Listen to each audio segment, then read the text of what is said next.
नमस्कार दोस्तों, SP study point के इस यूट्यूब चैनल पर आप सभी का बहुत बहुत स्वागत है। आज की इस वीडियो के माध्यम से BSc second year third semester chemistry का सिलेबस हम डिस्कस करेंगे। यानी कि बीएससी के सेकेंड ईयर में आपके 2 सेमेस्टर में एग्जाम होंगे, सेमेस्टर थर्ड और सेमेस्टर फोर्थ। तो दोनों सेमेस्टर के सिलेबस आज मैं आपको बताने वाला हूँ। ये सिलेबस नई शिक्षा नीति के अनुसार है, जैसा कि आप यहाँ पर देख सकते होंगे। जानिए 2022 के अनुसार 2021 सत्र में एनईपी लागू हुआ था और एनईपी के अंतर्गत सेमेस्टर वाइज पैटर्न लागू कर दिया गया। तो उसी के अनुसार ये सिलेबस है। सभी विश्वविद्यालय के लिए पाठ्यक्रम रहेगा। आप चाहे जिस विश्वविद्यालय से बिलोंग करते हो, सब विश्वविद्यालय में यही सिलेबस लागू होगा जो आज हम बताने जा रहे हैं। तो सबसे पहले हम सेमेस्टर नंबर 3 के सिलेबस की जानकारी करेंगे।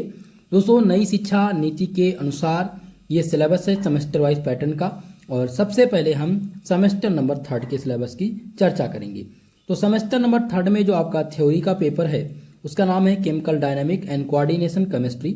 जिस प्रकार से आप लोगों ने बीएससी के फर्स्ट ईयर में 2 सेमेस्टर में एग्जाम दिया, सेमेस्टर फर्स्ट सेमेस्टर सेकंड, तो उसी प्रकार से बीएससी के सेकंड ईयर में आपका 2 सेमेस्टर में एग्जाम होगा, थर्ड सेमेस्टर और फोर्थ सेमेस्टर। तो थर्ड सेमेस्टर में जो आपका केमिस्ट्री का पेपर है, बुक का नाम है वो है chemical dynamic and coordination chemistry. Part A में आप पढ़ेंगे केमिकल डायनामिक्स, यानी 4 यूनिट केमिकल डायनामिक्स के होंगे और 4 यूनिट्स आपके होंगे कोऑर्डिनेशन केमिस्ट्री के। ठीक है, और इसमें टोटल 8 यूनिट हैं। Chemical dynamics and coordination chemistry में टोटल 8 यूनिट दिए गए हैं। पहला यूनिट आपका है केमिकल काइनेटिक्स। ये आपका यूनिट नंबर 1 है और सबसे इम्पॉर्टेंट यूनिट इसको मानते हैं पूरे सिलेबस का, क्योंकि यहाँ से खूब प्रश्न पूछे जाते हैं। अब पहला इसमें आ जाता है केमिकल काइनेटिक्स का जो पहला टॉपिक्स है वो है रेट ऑफ रिएक्शन। ठीक है, रेट ऑफ रिएक्शन क्या होते हैं क्लास आपको मैं पहले ही बता दूं, सिलेबस को बताने से पहले जो आपको क्लास में दूंगा वो हिंदी और इंग्लिश दोनों लैंग्वेज में रहेगा। केवल और केवल सिलेबस मैंने यहाँ पर इंग्लिश लैंग्वेज में दिया है। तो पहला टॉपिक आपको जो पढ़ना है वो है रेट ऑफ रिएक्शन का। दूसरा आपका आ जाता है mathematical characteristic of chemical reaction. जो केमिकल रिएक्शन है, रासायनिक अभिक्रिया है, उनका मैथमेटिकल कैरेक्टरिस्टिक क्या है, इसी में आप पढ़ेंगे। Determination of order of reaction. Order of जो रिएक्शन है वो मोस्ट इंपॉर्टेंट है, जिसमें आप पढ़ेंगे 0 ऑर्डर, फर्स्ट ऑर्डर और सेकंड ऑर्डर। ये 3 ऑर्डर ऑफ रिएक्शन है और जिसमें प्रश्न बनता है कि what is 0 order reaction, discuss it's characteristics. ठीक है, तो 0 का भी पूछ सकता है, ए पहला और दूसरा, ये यानी कि ये तीनों पूछे जाने की संभावना होती है। तो सबसे महत्वपूर्ण आपका ये तीसरा टॉपिक है। अब बात करें हम चौथे टॉपिक की, तो चौथा टॉपिक आपका आ जाता है आर्हीनियस का इक्वेशन, जो कि बहुत ही महत्वपूर्ण होता है। लॉन्ग वाले सेक्शन में ये प्रश्न पूछा जाता है दोस्तों। तो आपके पूरे सिलेबस का सबसे महत्वपूर्ण टॉपिक रहेगा।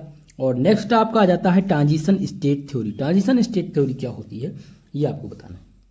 तो ये रहा आपका यूनिट नंबर 1। अब हम डिस्कस करते हैं यूनिट नंबर 2, जिसका नाम है केमिकल इक्विलिब्रियम। केमिकल इक्विलिब्रियम में क्या पढ़ना है, थर्मोडायनेमिक का डेरिवेशन, जिसमें फर्स्ट लॉ, सेकंड लॉ और थर्ड लॉ आप क्लियर करेंगे डेरिवेशन के साथ। महत्वपूर्ण है, एक प्रश्न इससे हमेशा बनता है। दूसरा है equilibrium constant and free energy, ये आपका दूसरा टॉपिक है।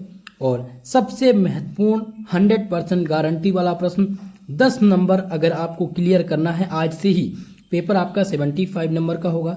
अगर आप चाहते हैं 10 नंबर यहीं पर आपको बता दूं, सिलेबस की साथ साथ ही आप 10 नंबर क्लियर कर, वो आपको पढ़ना पड़ेगा क्लासियस-क्लैपेरॉन इक्वेशन एंड एप्लीकेशन। ये इक्वेशन हर बार एग्जाम में बनता है।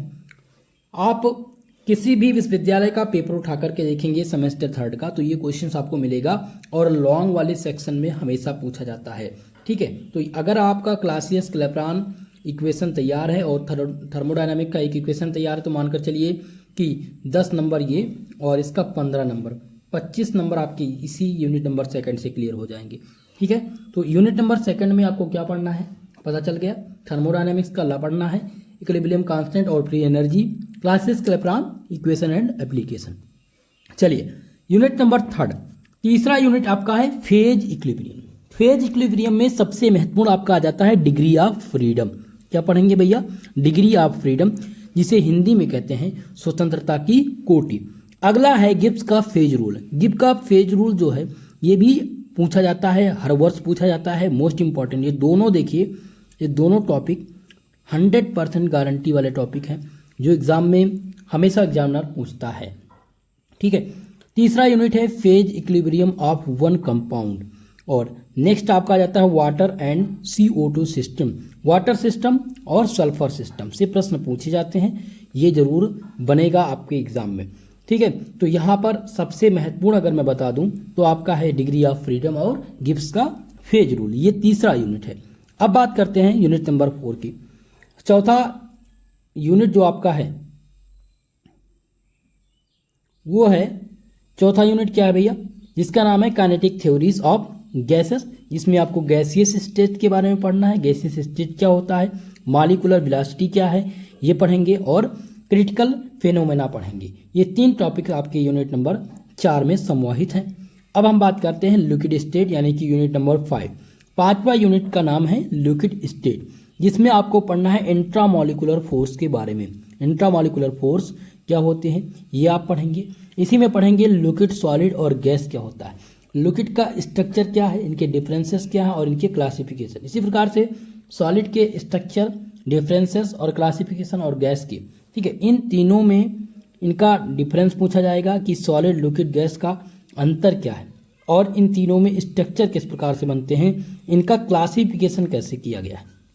ये 3 महत्वपूर्ण है, ये यूनिट नंबर 5 का टॉपिक है। चलिए अब हम डिस्कस करते हैं यूनिट नंबर 6, जो कि सबसे महत्वपूर्ण टॉपिक्स है। जैसा कि मैंने बताया आपको यूनिट नंबर 1, 2, उसी प्रकार से यूनिट नंबर 6 आपका सबसे महत्वपूर्ण टॉपिक है, जिसमें आप पढ़ेंगे कोऑर्डिनेशन केमिस्ट्री। और कोऑर्डिनेशन केमिस्ट्री में आपको 25 नंबर के प्रश्न हमेशा एग्जामिनर पूछता है। इसमें सबसे महत्वपूर्ण आपकी आ जाती है वर्नर की थ्योरी, जिसमें वर्नर थ्योरी 100% गारंटी के साथ आपके एग्जाम में पूछी जाती है मित्रों। सो आपको वर्नर थ्योरी अभी से ही तैयार करना है। अगला आ जाता है क्लासिफिकेशन ऑफ लीजेंड्स, लीजेंड्स का क्लासिफिकेशन किस प्रकार से करना है, और IPSC nomenclature of coordination complex. Coordination complex के IPSC नॉमेनक्लेचर पूछा जाता है। ठीक है, तो ये आपका सबसे महत्वपूर्ण टॉपिक है। 100% अगर आप चाहते हैं कि पूर्णांक आपको मिल जाए तो सबसे महत्वपूर्ण यूनिट नंबर 1, यूनिट नंबर 7 और यूनिट नंबर 6, ये 3 आपका तैयार है। तो ये मानकर चलिए कि 65 नंबर आपका पक्का। ठीक है, तो पता चल गया ना यूनिट नंबर 6। अब आते हैं यूनिट नंबर 7 में। 7वां यूनिट है theories of coordination chemistry. Coordination chemistry की थ्योरी क्या है, जिसमें आपको पढ़ना है ट्रांजिशन मेटल कॉम्प्लेक्स के बारे में, बैलेंस बॉन्ड थ्योरी और इट्स लिमिटेशन, बीबीटी यानी बैलेंस बॉन्ड थ्योरी, जो कि आप लोगों ने BSc के फर्स्ट ईयर में पढ़ा था। बैलेंस बॉन्ड थ्योरी केमिस्ट्री में मोस्ट इंपॉर्टेंट है। CFT कभी कभी सफिक्स में लिख देता है CFT, क्रिस्टल फील्ड थ्योरी। तो क्रिस्टल फील्ड थ्योरी आप लोग को तैयार करना है। जॉन टेलर इफेक्ट, ये भी प्रश्न एग्जामिनर कभी कभी पूछ लेता है एग्जाम में, तो जॉन टेलर इफेक्ट के टॉपिक को भी आपको क्लियर करना पड़ेगा ये इस यूनिट के अंतर्गत। अगला आ जाता है a brief outline of thermodynamic stability of metal complexes. ठीक है, तो ये आपका रहा यूनिट नंबर 7। अब बात करते हैं यूनिट नंबर 8 की। 8वां यूनिट जो आपका है वह है spectroscopy and it's and magnet. ठीक है, तो स्पेक्ट्रोस्कोपी में पढ़ना क्या है, पहला आपका आ जाता है electronic spectra of transition metal complex, ये पहला टॉपिक है। दूसरा आ जाता है types of electronic transition, electronic transition के कितने प्रकार हैं, selection rule for DD transition, जो कि 100% पूछा जाता है। ठीक है, ये आपका यूनिट नंबर 8 का टॉप टॉपिक है। DD transition for selection rule हमेशा पूछा जाता है, तो क्लियर कर लीजिएगा। अब ये आपकी रही थ्योरी की बुक में 8 यूनिट। अब आपका आ जाता है प्रैक्टिकल।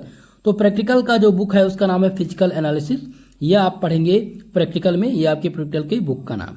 चलिए अब हम डिस्कस करते हैं यूनिट नंबर 4 के, माफ कीजिएगा, सेमेस्टर नंबर 4 के सिलेबस पर, यानी कि BSc के सेकेंड ईयर के 4th सेमेस्टर का जो केमिस्ट्री में सिलेबस है वो क्या है। तो थ्योरी का जो पेपर है दोस्तों उसका नाम है quantum mechanics and analytical techniques. ये आपका थ्योरी का पेपर है जिसमें 8 यूनिट आपको पढ़ने हैं। ठीक है, तो हम यूनिट बाय यूनिट चर्चा करेंगे। पहला यूनिट इसमें आपका है यूनिट नंबर 1, जिसका नाम है एटॉमिक स्ट्रक्चर। ठीक है, आपको एटॉमिक स्ट्रक्चर पढ़ना है। यूनिट नंबर 2 आपका है एलिमेंट्री क्वांटम मैकेनिक्स। तीसरा यूनिट आपको पढ़ना है मॉलिक्यूलर स्पेक्ट्रोस्कोपी और चौथा यूनिट है यूवी विजिबल स्पेक्ट्रोस्कोपी। पांचवा है इंफ्रारेड स्पेक्ट्रोस्कोपी। यूनिट नंबर 6 जिसमें आपको पढ़ना है HNMR स्पेक्ट्रोस्कोपी, जिसमें PMR के बारे में पढ़ेंगे आप। और यूनिट नंबर 7 जिसमें आपको पढ़ना है इंट्रोडक्शन टू मास स्पेक्ट्रोस्कोपी और 8वां यूनिट है सेपरेशन टेक्निक। ठीक है, ये 8 यूनिट टोटल पढ़नी है।